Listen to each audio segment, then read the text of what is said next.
back in the booth with Big Man and Jay Lee on ChicagolandSportsRadio.com. Yes, sir. Yes, sir. So, when it comes to college football, yeah, this offseason has probably had to be one of the worst. I wouldn't even say off seasons. I would just say calendar year. Yeah, because even talking about Cam Newton going back. Cam Newton, Ohio State. Yeah, it's been a crazy year, man. And we yesterday or a couple days ago, this bar fight that happened in Louisiana, was Shady Bar. Yeah, it's called like Shady. Shady. I guess it's like a popular spot down in LSU. Right, and I guess according to the reports, LSU quarterback Jordan Jefferson allegedly stomped somebody out, kicked somebody in the head. You know, but basically what the problem is, there was a bar fight. A couple LSU football players were involved, and now they're trying to figure everything out. Jordan Jefferson was arrested along with Johns, backup sophomore linebacker. Right. He's not important in this. I'm being honest. He's not important. Well, yeah, he's not important. You're not really hearing about him. You're hearing about Jordan Jefferson. He's Joshua Johns. Jordan Jefferson. To the Johns family for leaving your child out. Well, yeah, but the thing is, it's mostly about Jordan Jefferson because he is the starting quarterback of the team. And the thing is, the problem that I have with this whole thing is he got suspended from schools. No, he's still in school. He just got suspended from the team. He's still able to attend class. Oh, he is? Yeah, I checked that out this morning. Okay, cool. So he can still go to class. Okay, so he's suspended from the team. And the thing is that we've talked about is, you know, after you're looking at all the facts, you have some people saying that he kicked somebody in the head. Some people say he didn't. You know what I'm saying? Some people saying that the guy actually started the fight. You know what I'm saying? So technically it's self-defense. But he damn sure finished it. He damn sure finished the fight. I will say that. So at the end of the day, no one was really hospitalized for that long. Everyone got a chance to leave. But yet we're looking at this as a felony. And no one's been proven guilty of anything. Yes, he was arrested. Why is Jordan Jefferson being suspended right now? He is guilty in the court of public opinion. And I think that right now in our society is all you need.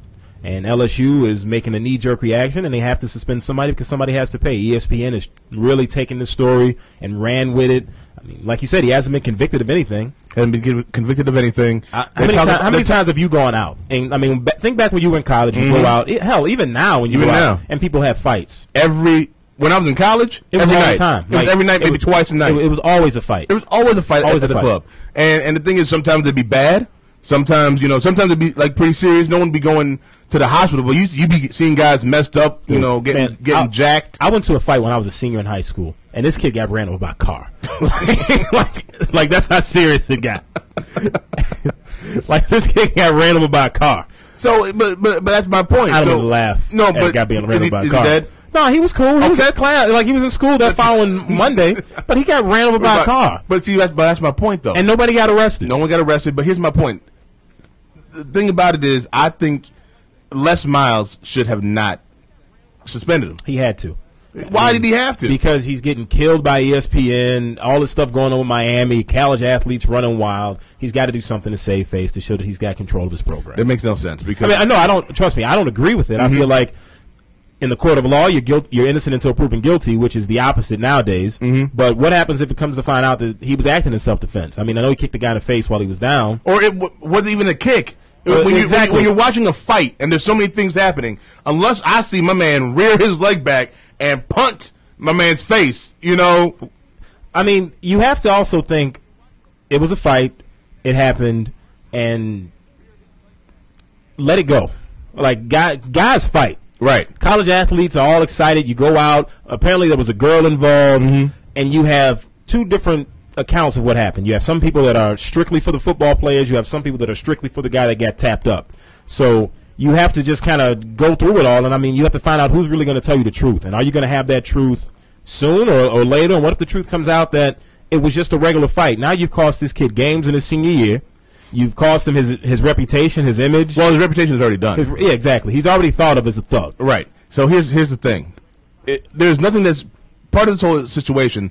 There's nothing that would say if he was guilty later on, found guilty of anything later on, that would make you lose games by the NCAA. He hasn't done anything. He hasn't cheated or anything like that. Well, apparently Goodell can suspend him in the NFL though next year, which is something totally different. But you know what I'm saying? So I see, if I'm the coach, you're going to play until you're proven guilty. That's how I feel. But because LSU has one hell of an opening schedule for they have Oregon, kick off with Oregon, the number 4 team.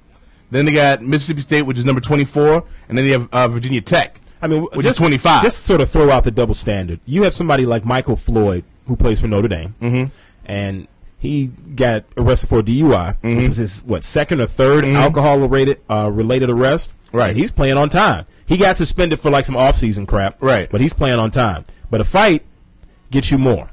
Well, I mean, I guess they're throwing in the whole thing that he got arrested, but... You get arrested if you get a DUI. Michael Floyd got arrested too, but this is his third time he got arrested for alcohol. But was it a felony? Because I guess they're trying to talk about felony charges. It doesn't matter. Like if you get into a fight with a guy who apparently was, from what I read, was a pretty big scumbag. That's what I want to talk about next. He was harassing some chick. He had already been asked to leave the bar. He had followed her home and threatened her at her house. She had a restraining order put on him. So apparently this dude was picking on some chick, and he picked the wrong night. Right.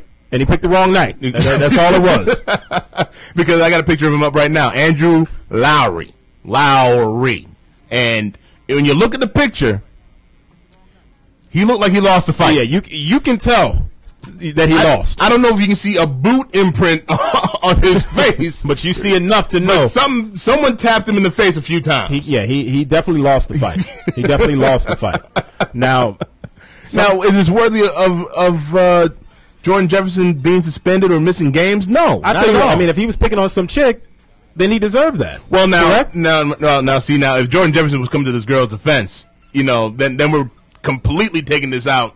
Like this, we shouldn't even be talking about. Well, if he's defending a woman, he was harassing. Like these are known facts. He was harassing the chick at the club that night. Right. Security had told the guy to leave. Right. They said they saw They said security even said that they saw him throw the first punch. So they said he threw the first punch at Jordan Jefferson. Okay. Here's my thing. Okay. If you know he plays football, right, and he's a quarterback, right, chances are he's got 300-pound friends. Yeah. Keep your head on a swivel. You don't want to fight guys like that. No, you don't. Because as always, somebody's coming from your blind side if you're playing football. Exactly. And he got blindsided. And he got taken out. So at the end of the day, when it comes to because you talk about the guilty in the court of public opinion, and how important that is. Do you think that Jordan Jefferson will play this year? Yes, I think he will. I mean, and he's not going to go to jail for what he did. These are they're trying to get felony charges here. They're trying, but he's got a pretty good lawyer that represented a guy that was in Popeyes. Like he's got a pretty high-priced defense attorney. Right. He's not going to miss the entire year, but he's going to miss some games. If I was him, I would redshirt. Like, I would honestly redshirt if I was him. And just take care of all this, come back next year and play. But I would seriously think about redshirting. But he's going to miss some games. Because you think about it, as much as we're talking about him being the starter and everything, Jordan Jefferson's not going to be a quarterback in the NFL. Not at all. He's not good enough to play in the league. At all? No. He's not even I don't think he's athletic enough to even change positions. Oh. Personally, I don't think he's that good. Okay. I've never thought Jordan Jefferson was that good. I've seen him play, and I've never been impressed. And the problem is the guy that's backing him up, Jared Lee, is awful. Like, what did you like? They had a stat last year that he threw 11 touchdowns. 8 of them were brought back. 11 interceptions. 8 of them were brought back for touchdowns. Remember when they showed that stat and he threw a pick six? And he threw a pick six right after that. And I was watching the game on CBS, and Vern Lundquist was like, "Yeah, see, he's not talented enough to have him go out and ask him to make that." It was like a 5-yard out. And he's like, "He's not talented enough for him to go out for you to ask him to make that throw." And I'm like, if he's not talented enough to make that throw, he's not talented enough to be behind the center. He's not. How are you playing Division I football in the SEC and you can't make a 5-yard out? Because that 5-yard out was picked and taken back to the house. But I will tell you this: they do have a guy, Zach Mettenberg, who ended up getting kicked out of Georgia last year, played at junior college. He's a sophomore. He's a big, strong, huge kid with a howitzer, as they like to say. Jared Lee's going to suck. Okay. That's a given. Jordan Jefferson's not going to play. Jared Lee's They have suck. LSU being like a top 3 team in the country right now. If Zach Mettenberg gets on the field, Jordan Jefferson might as well transfer. That's how I feel. I think he's that good. Like, I thought he was that good at Georgia. Okay. I thought he could have been that good at Georgia.